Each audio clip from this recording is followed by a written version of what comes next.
the European Central Bank's actions to become a CBDC. Which technology will they choose? Christine Lagarde is in charge of this. Has she selected the winners yet? Today we received some new information, and we will also review some previous data, in an effort to have a better understanding of the technology selection. I wanted to start by talking about this because the chair of the Federal Reserve, Powell, was asked by a member of the Ripple USD Advisory Board a few days ago. To be honest, I didn't know who this person was when I first saw it, but now that I do, let's talk about something more related to how technology is evolving and new tools. Money forks. How likely do you believe they are to get better regulations, and what risks would the system face as a result? For a few years, the news was filled with failure scams and other negative things. We also tried to work with Congress to get a legal framework for safe coins, which I believe is what you see now. We failed at what we tried, but I think that things are changing and that the public is starting to accept that area more. Both the Senate and the House of Representatives are looking at a set of laws for stable coins that might be a good idea. Depending on what's in it, we need that. Now there isn't one, and stable coins are digital goods that could actually be liked by a lot of people. They should have standard customer protections, and be clear that. Also think that some of the rules and guidelines we gave to banks were pretty conservative, and I think that other bank regulators were even more conservative. I believe that will be loosened up a bit, and we will try to do it in a way that keeps things safe and sound, while also allowing and encouraging the right kind of innovation. But that doesn't put people at risk in ways they don't understand or make banks less safe and sound. To begin with, okay, the United States Federal Reserve Chair knows how important stablecoins are, and how the country is going toward them. Which a good thing, finally. Okay, you do know some new things about the digital euro. Let's try to understand this better first.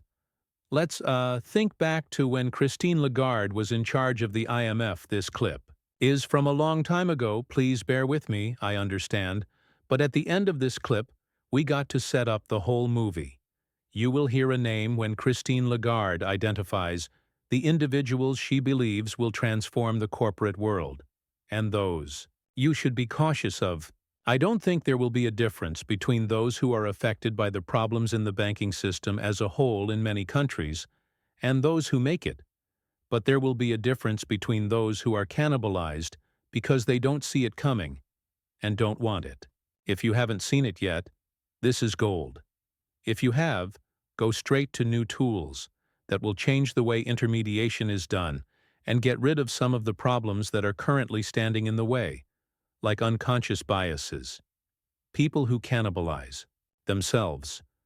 I'm using the word intentionally because it sounds awful. It actually means that even though you're going to change how your business operates, it will be different. Your costs will go down. You'll close deals more quickly, and you'll continue to build trust because you'll be using the foundation that already exists. Your bank and the trusting relationship you've developed with your customers are the places where I see changes now. They work and assist with Circle and Ripples and other things like that. Oh, and don't forget that Circle doesn't have CBDC. I could show you 10 or 11 clips of Christine Lagarde talking about Ripple and how they are changing the business world right now. The old way of doing business has been completely thrown off. So we know that they're trying to get the digital euro, which is the future of money, passed in October.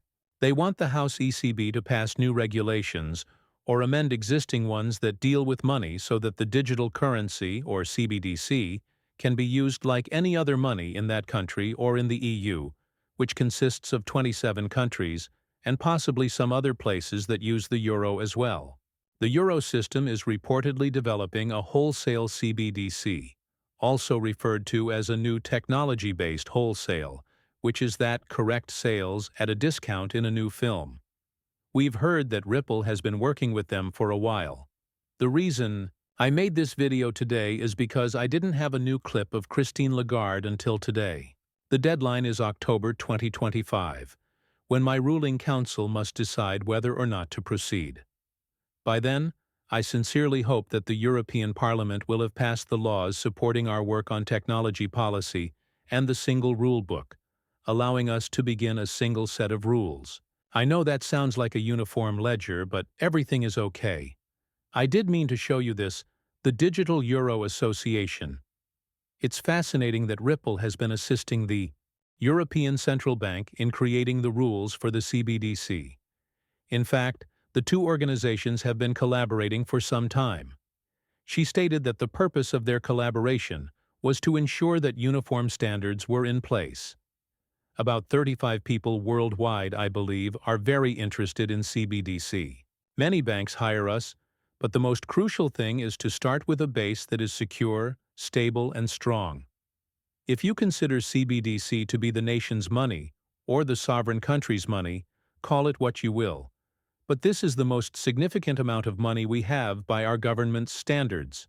Stability and robust technology are the cornerstones of everything we do at Ripple, and they are also crucial to the CBDCs. One aspect of standards is that we have been making cross-border payments for 10 years, so we have helped establish the standards for them. This is Anthony Welfare, and in case you were wondering, I'll show you a photo of him right now. I apologize, Anthony Welfare. Fair Ripple, I'll show you.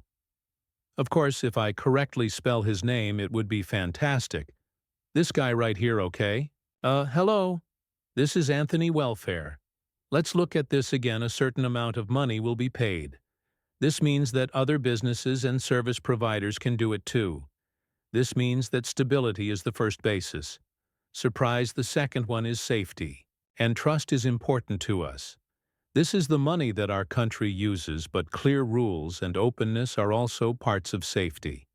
And trust, the rules are still being worked on. CBD sees us all just now. I played that clip for you where Christine Lagarde talked about that still very much. Let's say in the middle states, I think they were in the early to mid stages of learning how to control and work with them in the past. And there is a lot of talk about privacy and openness around this at point. You should be ready for the third level where the fun stuff starts. And you can really start to see how CBDCs can help you access, and inclusion are important for a lot of people, companies and institutions, not just voters and people who live in their own homes. Banks, fintechs, and other liquidity providers all want to work with this. In effect, layer is what we see as going around an API layer, and letting other people's solutions in interoperability comes at number 4. This is something we think about every day. We do not think about it. After the fact, this is all about how to connect with the domestic system, which is the current system in the countries. Other systems like stablecoins, local cryptos, and CBDCs will be a part of the future, and they all need to work together. We need to find a way to make that happen.